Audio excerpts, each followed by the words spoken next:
waxa uu ahay dil qorshaysan oo la soo maleegay isla markaana lagu dilay Cali Bey oo ah wiilka halkan idinkaga muuqda gabadha ay hamiinkan isla socdaan waqtiga ay wada qaadanayaan darteed ayaa loo dilay waxaana qaarajiyay wiilka halkan kaaga muuqda lagu magacaabo Maxamuud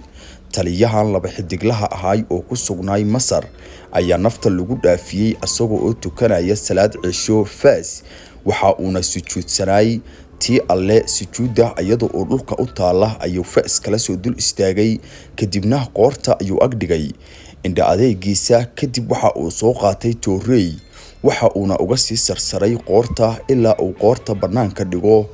dadkan ayaa u imaaday labadan wiil ayaa jaranjaradan soo fuulay halkan idinkaga muuqata kadibna waxa dhacday arrin aad u argagax leh isla markaana qof walba ay la yaabtay oo daawaday muuqaalkan labadan wiil ayagu oo muuqaalka duubaya ay u soo socdaan ama ay soo gali rabaan qolkii lagu qaarajiyay allaha janeeye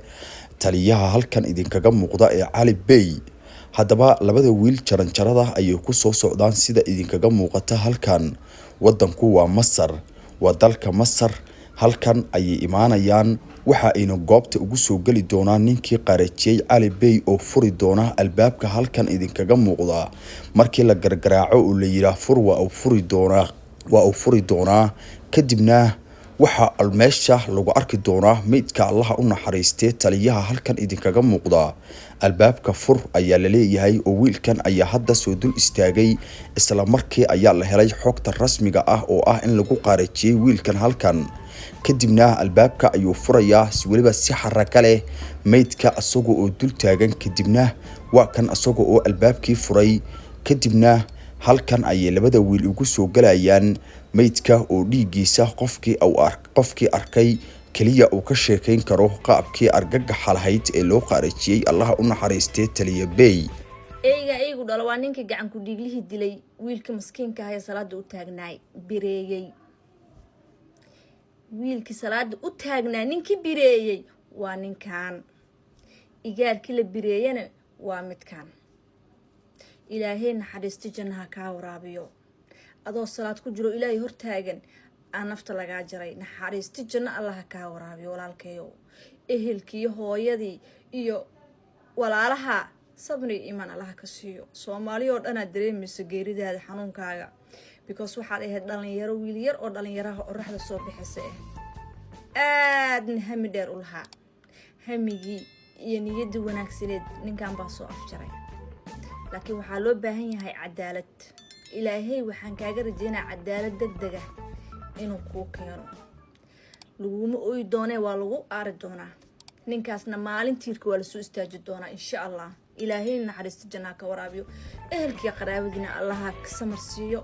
aad iyo aad baa ugu xumaaday in laba wiil oo dhalinyaro ah haddana walaalo ah ehel ah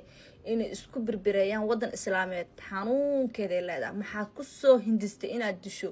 wiil walaalka oo Soomaali kula ah inaad birayso waliba soo salaad ku jiro inaad qoorta mid ka geliso barqsiis maxaa ku soo hindistay biraytanka biraysadna waa lagu birayna diyaar garow waxaad isweydiinaysaa sababta loo dilay taliyaha iyo maxay tahay gabar ayaa jacayl kala dhaxeeyay wiilka dili doona taliyaha halkan kaaga muuqda ee taliya Cali Bey hadaba wiilka dilaya taliyaha gabar ayaa xiriir kala dhaxeeyay balse gabadhii oo jeclay ayaa ka raacday taliyaha uu qaariji doono gabadhaasi ayuu ku arkay taliyaha maandaaba ay isku guri deganaayeen isku xirana ay ku tababaranayeen haddii aan kugu daro wiilka halkan kaaga muuqda ee dili doona taliyaha waxa uu ahay askari kale balse waxa uu ka hooseeyay wiilkan uu dili doono hadaba maandaaba uu Cali Bey ahay laba xidig leh asagoo waxa uu ahay wali nin aan laba xidig la gaarin iyo waliba hal xidig la toona hadaba wadanka Masar ayaa labadoodaba tababarka loo geeyay halkaasi ay tababarka ku qaadanayeen wiilkan Cali Bey gabadhii uu xiriirku kala dhaxeeyay ninka dili doona ayuu shukaansaday hamiin ayuu anke gaari ku soo qaatay oo muuqaal wada duubeen oo aan halkan kugula wadaagi doono hadaba wiilka muuqaalka gabadhan markii ay wada duubeen waxa uu si toos ah u gaaray Maxamuud oo ah gacan ku dhiglaha qaariji doona taliyaha ugu dambayna waxa uu go'aansaday inuu kala hadlo arrinkaasi uu yiraahdo gabadhan iskaga ag fogaaw balse waxa uu ku yiri war maxaad ka hadlaysaa qoftan waa qof aniga xiriir igala dhaxeeyo ama isoo raadsatay oo jacayl aan naga dhaxeeya ayuu taagan yahay taliyaha dhima doona kadibna go'aan ayuu qaatay Maxamuud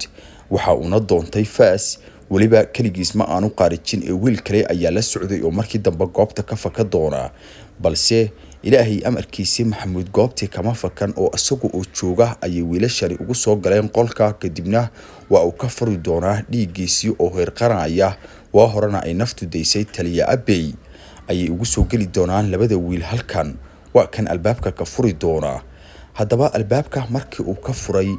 ayaa wax walba iyo meydkiisii oo markii hore tuhun ku jiray isla markaana lagu soo wargeliyay in qof halkan lagu dilay labada wiil ay cadaysteen waana tan iyadu albaabka si toos ah looga furay kinajira ya makana dhimasho u quura makana xitaa qajafir u quura alooyo adduunyada muqsiisnaaso na fiirso eegay soo eegay fiiri nashaadka quruxda maxaa la dhihi jiray yani golden age alla age kan dadka maray iyo dadka marooyo fahmi kara markaad 20 jir tahay joogilka xamalan waa 20 jir saaniga qiyaasay marka golden age kiisa asoo ku jiro ayaa adduunka laga jiray adduunka ayaa laga masaafiyay wala mid xanoon nacasa door waxba ogeyn ka diray